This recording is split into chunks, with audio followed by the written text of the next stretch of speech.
Hey traders, this is Blake Morrow, and you are listening to the week ahead video for June, let's see, it's June 9th, 2024. I hope you guys are all having a great weekend, and you know what? It's going to be a crazy week. I know I say that almost every week. That's not true. I mean, I say it most weeks, but this week is going to be crazy because we have the Fed, we have the BOJ, and we have CPI here in the US. So the dollar is wound up really tight. Looks like we're going to make a big move, and we're going to talk all about that. But I do want to address some housekeeping things. First of all, you might notice there's a podcast for the trading day ahead. You can find it on Spotify. You can find it on Apple for those of you that use Apple products. And this is basically to recap the F.A.C.E show, talk about a couple key levels, and it's only less than 5 minutes long. I do it because there are people that can't listen to the F.A.C.E show each and every day. You know, they're picking up their kids from school, they're riding the train back from work, whatever the case may be. There's different reasons why you can't listen to the F.A.C.E show. So here's just a very easy to consume 5 minutes worth of a audio broadcast that should get you up to speed on what's ahead in the North American trade. I mentioned things that Dale or Ryan or K-Man or Stelios have said on the show. So make sure you check it out. And by the way, jump down in the comments below. If there is a podcasting platform that you use, I'll see if I can get on it. Just jump down in the comments below. Let me know what it is, and I'll try to see if I can get us on there. Right now, we are on Spotify. We are also on Apple Podcasts. Excuse me. Also, I want to talk about the TFP giveaway for those of you that took advantage of the sales, semi-annual and annual subscription sales over the last 2 weeks. Thank you for your support, and then also you're going to be up for a $100,000 trader funding program account. We are giving one away. It will be given away on Monday's F.A.C.E show. So just want to let you all know, unless there's some technical hangup, that's going to be where we're going to announce it. And you don't need to be there don't need to be present to win. But for those of you that if you don't win and you haven't checked out the trader funding program, with the volatility that we're seeing, the rise, take a look at the VIX. We're making actually higher highs and higher lows. With the rise in the VIX, what's the best way to take advantage of volatility? Well, jump in a trader funding program, pass an assessment, and if you pass an assessment, you get to trade our capital, not your own capital. You can risk somebody else's capital, not your own capital, and you can take up to an account up to $1 million. So if you don't have a big trading account to trade, check out the trader funding program. Our rules have never changed, minus giving you a little bit more. A lot of these prop firms, they have all these weird rules. For us, it's real simple. You have to make 10%. You can't lose more than 6% on a trailing basis.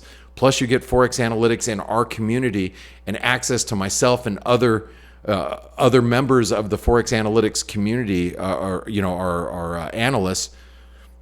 It's included for a period of time. So make sure you take advantage of the trader funding program. Like I said, there's a lot of weird stuff. Ours is pretty straightforward. It always has been.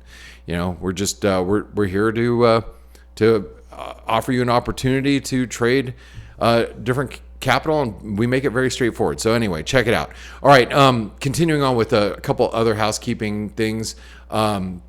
Last week, I talked about the Wyckoff strategy and the US dollar Mexican peso. So, and obviously, if you've watched, if you're on Twitter, you've seen me go through several Twitter updates. I've actually done some YouTube short videos on the Wyckoff strategy. And if you guys haven't seen what's happened with the US dollar Mexican peso since last weekend, since the election, it has been a massive move, an absolute gigantic move. If you look from a percentage standpoint, from last week, we've basically rallied almost 9%, 10% in the dollar MEX.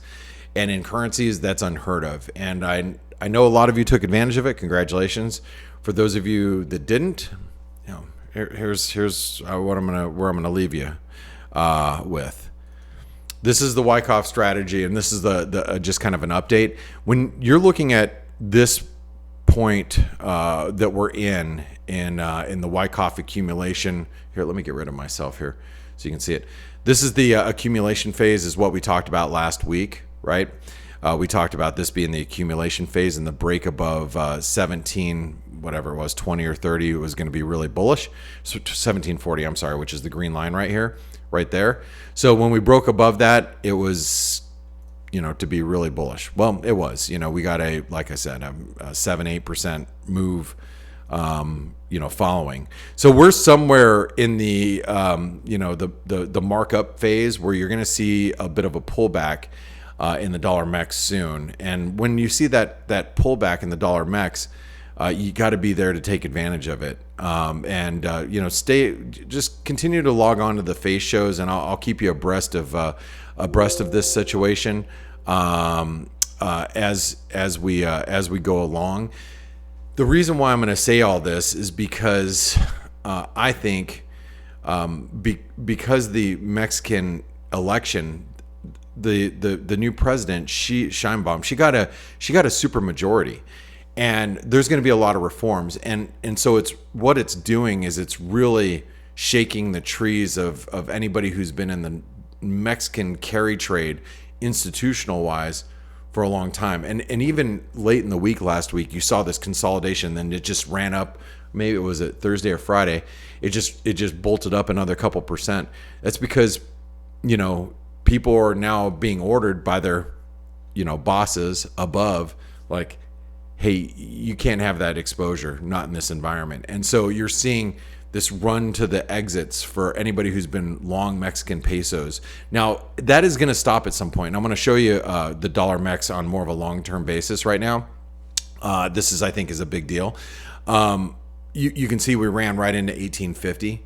It is previous support from way back here in pre-COVID lockdown. So of course, we're going to find resistance up here. And matter of fact, I wouldn't be surprised if we break slightly above it, just to trip some further stops. But this is all going to be really key resistance going into next week.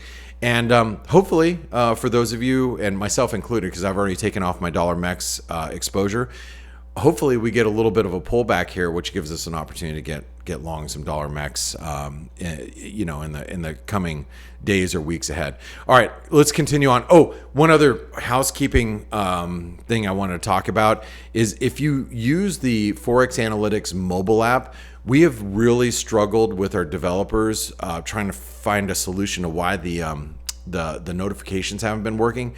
We think we found the issue. Matter of fact, my mobile device is now popping up with notifications, and they've been off for a few weeks. We haven't been able to figure it out up until this weekend, so really excited about that. So if you are a user of Forex Analytics and our platform, download the mobile app, because this way you'll get all of our notifications, support and resistance level breaches, new updates when we update our analysis. These are tests. You can see different updates that come through the market. You can actually go back and see what we're talking about, and you get it right on your mobile device. So make sure you check it out. All right, let's start with what's happening this next week. So obviously there's a lot happening this next week. It's going to be a huge week in the market. First and foremost, Sunday night, or I say Sunday night, Sunday over the weekend, there's European parliamentary elections. A lot of analysts believe that as European Parliament gets more right-wing support, that could weigh on the euro. I've read a couple pieces of analysis about that, and it's quite possible, but I don't necessarily agree with that. I don't. And so with that being said, I'm going to say that it might have an influence on a little bit of the euro, but keep in mind the euro is really close to major support here. You can see that this 38% retracement right here is still very, very supportive. 200 DMA, very supportive. A lot of support, and we're right in the middle of this triangle. And I'll talk a lot about the euro as the day goes on. All right.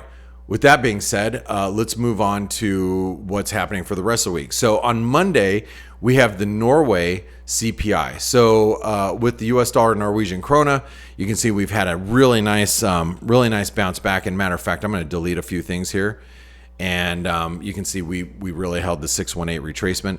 I believe now that the US dollar Norwegian krona is back into the middle of its range, kind of like the euro is too. I mean, we're getting really close. So let's delete this fib level. And since it is inflation, and obviously everybody wants to know what's happening with inflation data, you probably want to use this as an opportunity to sell into strength. We all know what the Norges central bank has been doing, and so therefore that's what provoked me to be a seller of the US dollar Norwegian krona when we were trading above 11. And I think that any move now up towards the 1080, 1088 level, probably going to find some sellers. All right, Monday, that's the we have Norwegian krona CPI, PPI. There's nothing really going on until Tuesday's UK jobs data. So one thing that we talked about last week is if the US if the cable would get above a sustained break above 128, it'd be a breakout. Well, it couldn't. We tried, and we are pulling back. I'm not bearish sterling. This pullback right now was mostly due to the reaction function of the jobs report on Friday. So let me make sure I say this clearly. The jobs report had a lot of traders preparing for a weak U.S. jobs report. I personally was short dollars going into that. Not aggressively, but I was short some. And so I had to, I know that most traders that were short dollars going into this are probably like, okay, let's go ahead and get out. And that's why you saw a big reversal. But I'm going to talk a little bit about why I believe that was just basically a position squaring move, and we are at important levels in the market. So, cable would be part of that equation. So we do have UK jobs data, and let's go ahead and just show you guys this.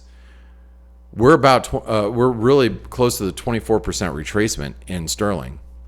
If we can hold really like this 127 level, 126.80, those are the levels that I've been really focused on for us here in the Forex Analytics community. If we can continue to hold above that, sterling looks really bullish. Pullbacks have been very minor, and that is a fact. So if the UK jobs data comes in a little bit better than expected, watch that. It's going to be really important. Tuesday we have a 10-year note auction. So that's going to obviously move yields.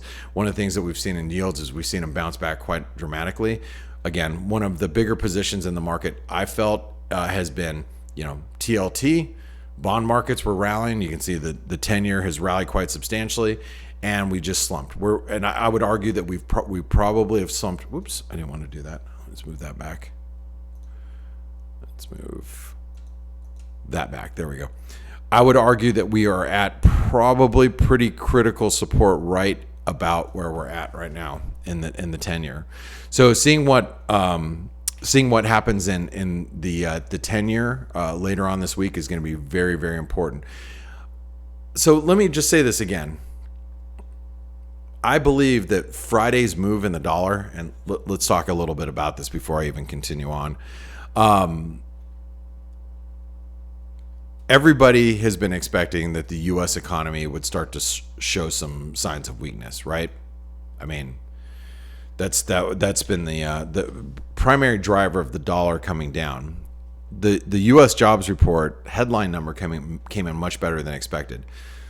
But I was talking with Jim Welsh on Friday of Macrotides. Jim Welsh of Macrotides. He's like, hey, look below the surface, and we all saw that unemployment ticked up to 4%. But the market decided I wanted to look completely past that and just realize that the headline number, wages were fine, that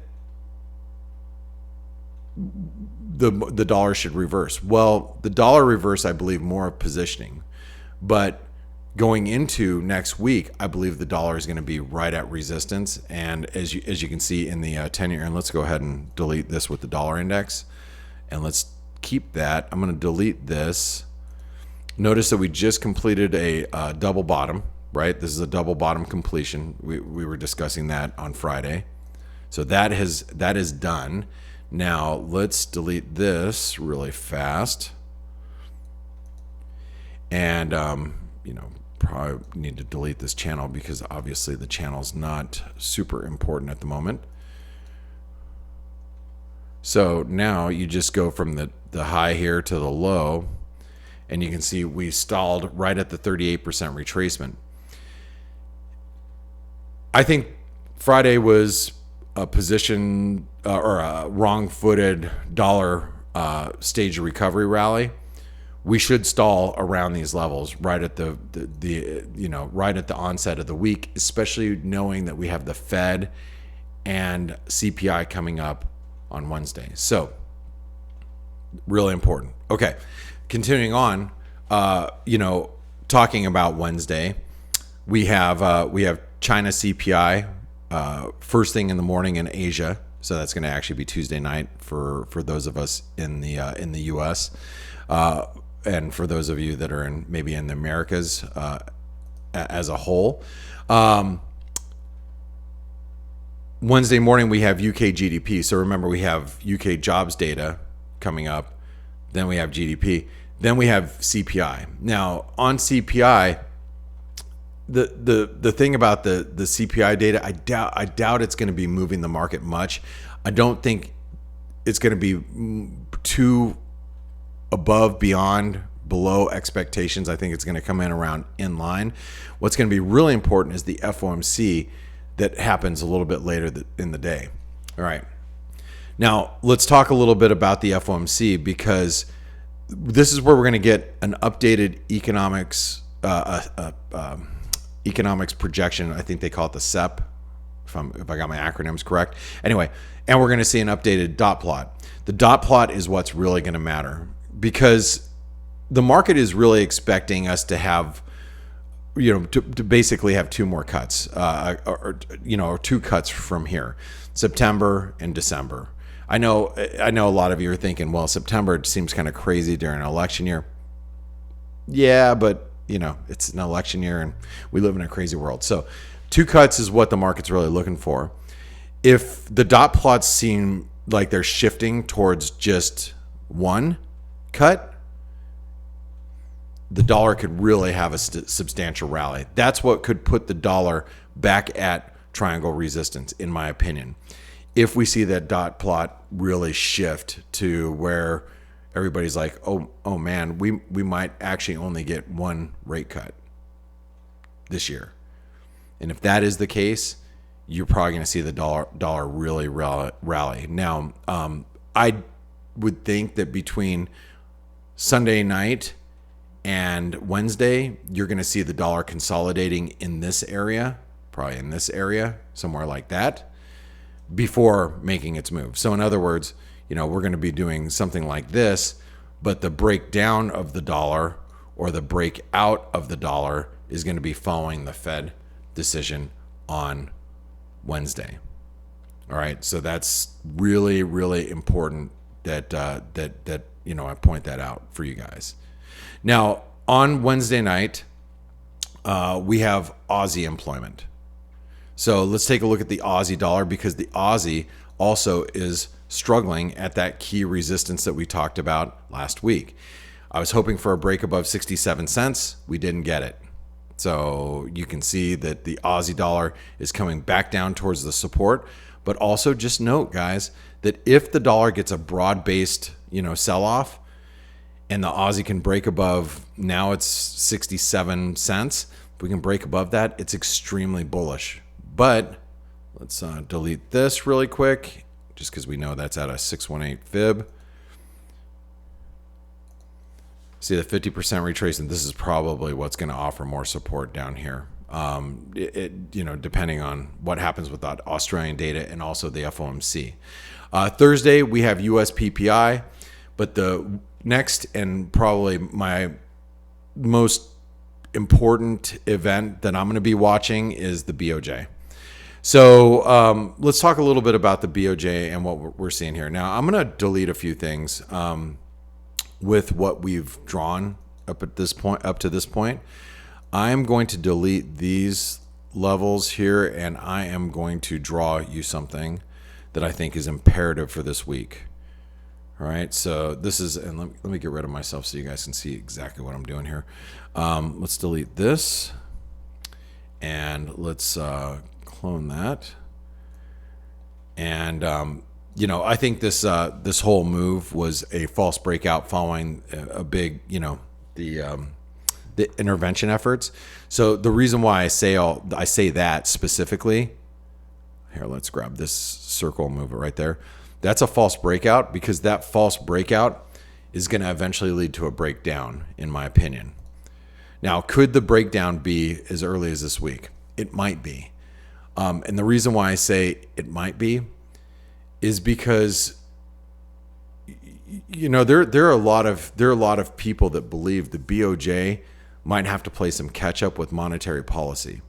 I was listening to an analyst on some macro podcast, and you would know him if I mention his name. I'm not going to mention his name. He really focused mostly on the yen this week, and you know, he believes this analyst that he'd worked for Goldman and blah blah blah blah blah. Actually, we've run him on F.A.C.E. I can't think of his name right now, but anyway, you would know him if I said his name. Anyway, he believes that the yen is probably going to start strengthening really soon. Now, what I'd be watching is, you know, their commentary about JGB bond buying, and if that decreases even further. And remember, the market is really still looking at, you know, a potential hike in July. But I want to take a look at just a couple of things. First of all, let's take a look at this. Okay. Let's take a look at this 10-year JGBs. Oops, I just skipped right over it. There it is. So you can see this move in JGB yields, and you can see how we're kind of flirting with that breakout point still. You know, you can see we're back below it, but I think it all really comes to fruition this week with the BOJ, right? So focus on what's happening with JGBs. And the other thing I wanted to bring to your attention here is, let me see if I have it. Oh, yeah. Here's a commitment of traders. And this is a 10-year chart of the yen. Here, let me get rid of myself right now. So this is a 10-year 10-year COT of yen, and you can see that that large speculators are still obviously short yen in a big way. But if you look at, you know, long term, if you look at long term of this yen, right, you'll notice, let me get rid of this really quick. You'll notice that we are pretty excessively, you know, we have a lot of the market just excessively short speculator wise. So this could really unwind. I mean, everybody knows that, you know, one of the biggest trades of the year has been, you know, the yen carry. So there's still a lot of room for unwind. That means if the yen actually does stage a bit of a reversal, it could really gain some steam. You know, a lot of us sit here and we're like, oh, I want to really be long yen, and I want to really start, you know, shorting the dollar yen, or, you know, something like that. I'm in that camp. I really do. But here's what I believe, me personally. I don't want to short the dollar yen while we're above this channel support. You can see that red line. But if we start breaking through that red line, that means we're breaking through this previous harmonic support right through here. So basically, that trend line comes in around 154.50. Let's just you know, average it out, or tell you what it is on average, about 154.50. We start getting below there, there's a lot of room for a correction. Like, there's a lot. I mean, we could go from 154.50 to really 145, and you'll see that COT data shift, you know, where you're seeing those long-term positions reverse. I believe that's what we're going to be seeing in the weeks and months ahead. Does that mean you should be selling right now ahead of the BOJ? I mean, how about if they don't adjust their bond buying at all, and then we start to question if we're even going to see a rate hike in July. the dollar yen could be trading at 159. So if you're asking me, should you be shorting dollar yen ahead of the Thursday's BOJ?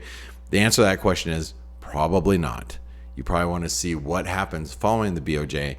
And I'm going to tell you, the best place to be is going to be in the Forex analytics community, because I can guarantee you that this chat room that you see here, this is our chat room and all the conversations that happen. This is on Friday, but I can almost guarantee you that Ryan and K-Man, even though they live in the UK, they will be all over staying up late watching the BOJ, because this is a really critical. This is just all what we were talking about on Friday, things that we discuss here in the Forex analytics community. So, do you know how to get there? If you don't, you see this button right here. It says go to chat room on the upper right hand corner of your screen. That's where you click to get into the Forex analytics community. Whoops, I didn't want to do that. The Forex analytics community, and so this way you can chat with us like everybody else. It's one of the most busiest communities, and plus we have a macro chat room, trades chat room. If you want to see, how I've been trading the dollar MEX, well, you can see on Friday when I closed out my dollar MEX right there, and all the pips I took out of the market right there on my secondary position. So lots of stuff here, guys, if you want to see what we're doing as traders. But that's in the trades room. You can go in the general chat room, news and research. You can find news articles, different things from Bloomberg, Flowonomics room. That's the macro chat room, S&P room. There's a lot of places for you to venture out. And plus, everybody's talking about the Euro 2024 and what's happening with the Euro 2024 tourney. So anyway, great stuff. All right, continuing on. Friday, we have University of Michigan consumer sentiment and inflation expectations. We should obviously be paying attention to that. All right, I'm going to start moving through the different asset classes. I want to talk about what's happening in. I want to talk about what's happening in gold. I want to talk about what's happening in copper, because copper just completed a bear flag pattern. I'm going to talk about all that in a few minutes, but guess what? You guys are in for a real treat. Nick Groves from Trading Analytix, he's going to take a few minutes and cover some key developments in the equity markets. So make sure you stick around for that, and I'll see you right after Nick is done.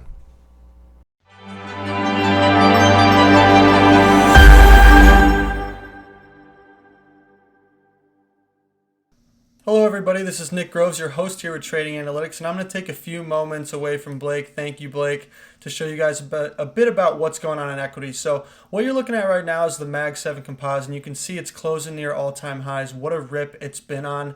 We also saw the S&P close not too far off from all-time highs, and along with the NASDAQ. What a run it's been on. But in the event it decides to dip, I'm looking at around 5,300. I think 5,300 is going to be a very solid level for us to be watching, for dips to be bought. Because you are seeing some interesting developments following that NFP, that strong NFP number. The US 10-year shot up quite high. The dollar shot up as well. But if you take a look, the dollar's still making lower highs, and so is the US 10-year, even if it floats up near 4.5%. So could this market be rebid? I think it's entirely possible, and I'm even seeing situations where in this bull flag that the S&P could end up at 5,600, which is crazy. We wouldn't have been saying that 2 months ago, but here we are. I think there are, though, some cracks in the other areas of the market. When you look at the Dow, it's sitting in a bear pennant. When you look at the Russell 2000, it's also not looking all that great. False break out of this descending channel, trading lower, down 1.16% today. So it's really just been big tech that's driving this. When you take a look at stocks like Nvidia that have been on an absolute tear, it's tough to want to short it. I'd be looking for the first week where we close below the previous week to even think about it. But I can point out that we are divergent on RSI, and I can also point out that the SOX looks like, this is the semiconductor index, looks like it's making a little bit of a double top. I don't know if I'd short Nvidia, but I would consider shorting SMCI. It's pretty consolidated, and if it breaks below, call it 745, you might see it come under some pressure. Same thing with Tesla, very tightly consolidated here. I'm going to show us the 2-hour here. And you'll note that if it breaks, 179, or if it breaks below 173, we could see some pretty sweet moves start and see some volatility pick up. But for more than just this, follow us on Trading Analytics. I point out things like consumer discretionary breaking out, bull pennants and meta that just completed. So we're trying to stay on top of the market for you guys, and we want to do it together. So please, if you don't mind, give us a follow at Trading Analytics, and I'm going to pass it on back to Blake. Thank you guys so much, and have a great weekend. Thanks, Nick. I really appreciate you taking all of our traders through what's happening in the indices and some of those individual stocks. We really appreciate you. If you guys want to know how to follow Nick on Twitter, and his handle is just down below in the description. He's under at Trading Analytix with an X, just like Forex Analytics, except instead of Forex, Trading Analytics. So make sure you're following him on Twitter and following his YouTube channel as well.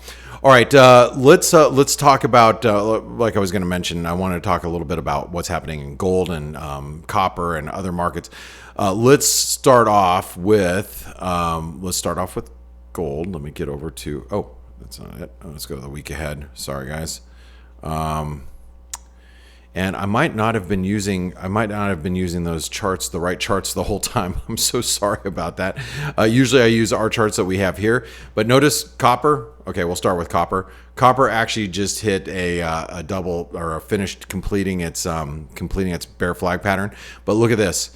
We're also right at support. Now, can we continue lower from here? Sure. We got that false breakout we talked about. We talked about the bear flag pattern last week, and now we're here. So it's very critical, very, very critical support for copper. Let's take a look at gold. So we had, this potential double top. It's still setting up. I think gold's at really critical support as well. A break below this 2280 should open up a move right here, which will be 2150. Now, I believe that you want to be buying dips in gold, and this could be that setup that really allows you to buy gold on the cheap. Now, here's the other thing, though. If the dollar ends up peaking this week, or let's say the dollar ends up breaking down, gold will probably stop at this support and move back up. So I'm just assuming that we get a range break, but we might not. This might just end up being one big consolidation near the highs. That's the other way to look at gold too. I still think it looks really, really, really key here. One of the big developments this week, if you guys didn't see it, it was the bear flag breakdown in crude oil. So we had, not a bear flag breakdown, just the range breakdown in crude oil. So we broke down in crude. We came back, and let me just show you how we stopped at previous support. It acted as current resistance, and this right here should be, for those of you that trade crude, you should know that is your line in the sand. If we break back above 76.25, it's bullish. We're gonna get a nice little squeeze. But from here, you got to look at it more from a bearish point of view, that we might actually, trade back down towards 70. I know it seems inconceivable to a lot of you that crude oil would actually break down in this environment, but I think you have to just be following price at this point. We talked about the bond market, but I do want to mention, I know we had Nick talking about the S&P and giving you his views of the broader markets, but I do want to talk about the S&P really quick, because we are once again up at big resistance. Now let's delete this and just realize that we are at 127% extension. And matter of fact, if you just stretch this, that's not what I wanted to grab. Let me remove that. Let's grab this. Okay. If you just extend this trend line here, this could really let you know how far this rally could continue if the stock market continues to rally, right? If we continue to break higher, the 47.50 level seems like the next logical target. Now, where I get more worried about stocks is if we break down below this support. So I'm just going to give you a basic view of the S&P as a whole, but we're still constructive, and until proven otherwise, you got to just imagine that we're just knocking our head up against this 127% extension. and a break above 53.80 is going to open up, 54.80 or whatever else. All right, so this is the point in the video that I'm going to go over the 3 setups from last week. Oh, shoot. Yeah, I'll go over the 3 setups from last week, and then I'll give you my 3 best setups from this week. But if you think these videos are very beneficial to you, make sure that you give me a thumbs up. Subscribe to the channel. Remember, it's free to subscribe to YouTube channels, so just subscribe to our channel. If you want to show support for what we do, appreciate the subscription, appreciate any comments down below, and a thumbs up. All free to do that. All right, I do appreciate it, and so does our team, because we put these together for you each weekend, and we have for the last 7 years. So hopefully it helps prepare you for your trading week ahead. Now I want to go into our 3 setups from last week. So the first one was buy euro above 109 and target near 110. And I would like to see a reversal short up at 110. Well, that didn't happen. Matter of fact, it broke above 109, and it did it in Asia. That was the biggest problem that I had with the euro move. And you guys would have known that if you were listening to the F.A.C.E show. I was worried about what had happened in Asia, or if you were listening to the Morning Edge or any of our shows that we do. I was really worried about that. Obviously, the euro slumped, and we had a big rejection from 109. So that trade did not work out. It did not. It tried to break 109, and then it reversed. I'm actually still long the euro. So I'm still long the euro, and I'm expecting actually further gains in the euro. And I just realized I did not draw on our charts earlier. So let me just delete this really quick and just say that the euro, let's delete that. Let's delete this really quick. Let me move that up here. Okay. You can see we are nearing that 38% retracement, really, really key support for the euro, just like it is for the dollar. So I think that the euro still looks pretty dang bullish despite the reversal that we saw in the dollar. Big dollar move on Friday, position squaring, but has the euro broken down yet? I don't think so. The next setup was short dollar CAD on a move below 135.90, and I was looking for a move down here. That obviously didn't happen, so that just didn't take place. So 1 loss, 1 didn't take place, and the last one is long Aussie dollar above 67 cents. That never happened. We never made it above 67 cents. So that didn't work out, or it didn't happen. So we had 2 trades setups that didn't happen and 1 that didn't work out, and that was the euro. And I was in that trade as well. But hopefully you guys were listening to the dollar MEX Wyckoff strategy setup last Sunday, because boy, that was the one that paid really in spades last week. Now this week, all right. So let's talk about what I want to do here. I want to buy euro on a dip just below the 200 DMA if you can get it. So let me just show you really fast. Here's the 200 DMA right there.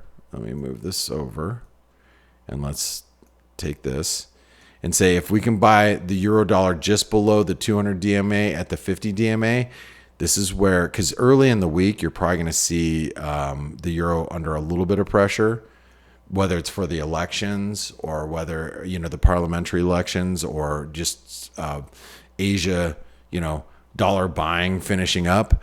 Well, any dip below the 200 DMA, and I'm looking for a reversal and eventual break above this resistance in the euro. So that would be trade setup number 1. Setup number 2. As I explained to you a little bit earlier, the dollar Mexican peso is up against really key resistance. Now I'm looking for dips to 17.80 to 18 to be on the long side. Your risk is really back below the 17 here. Let me just draw this out for you. Your risk is really back below the 1740 level. And let's delete this. Okay, and I don't know if that's the high, but your risk is really back below that 1740 level. I think that if we break back below there, something's wrong with the dollar MEX or maybe the view. So it's really 1720 is my key level support. That's the one I'd rather you guys focus on. But you got to think about, like, if you bought the dollar MEX somewhere down here, I'm just using that as an example, and your stop is down here below 1720. All right. You have to think about what your risk is going to be. And you could do that just by looking at Forex Analytics and saying, okay, if I'm entering at 17, let's say we're lucky and we got a dip down to 17. Ooh, that's not it. 1775 in the dollar max, right? And let's say we put in our stop loss at 1718, which is below 1720, right? And let's say we're targeting, which I am actually targeting for an eventual move above 19. Now I'm going to go back to these charts here in a second.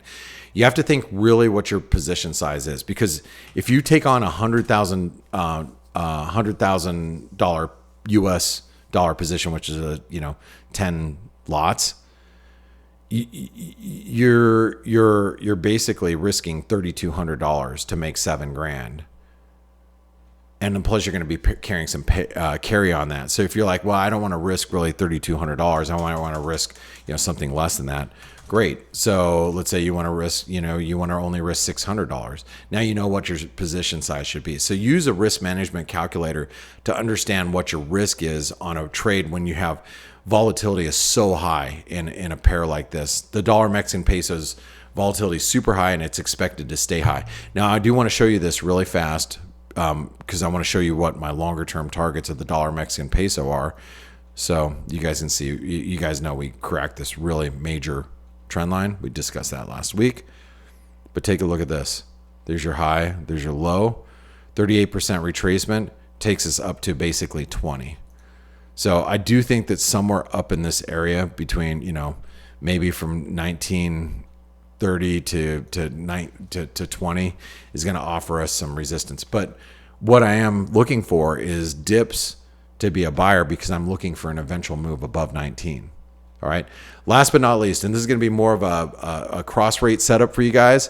I'm pretty bullish the sterling right now. Sterling looks pretty bullish. You look at the euro sterling, it looks like it's going to break down. You look at the pound dollar, it looks like it's going to break out to the upside. And so what I want to do with you, and it's not even on here, so let me put it on here.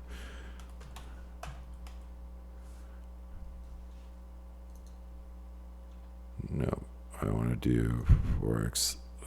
I'm logged in ACAP, so that's not what I want to do. Well, it's fine. We can do that for now. Pound New Zealand. Okay, let me just share with you way I'm looking at this. Okay, this is a what we call is a megaphone pattern.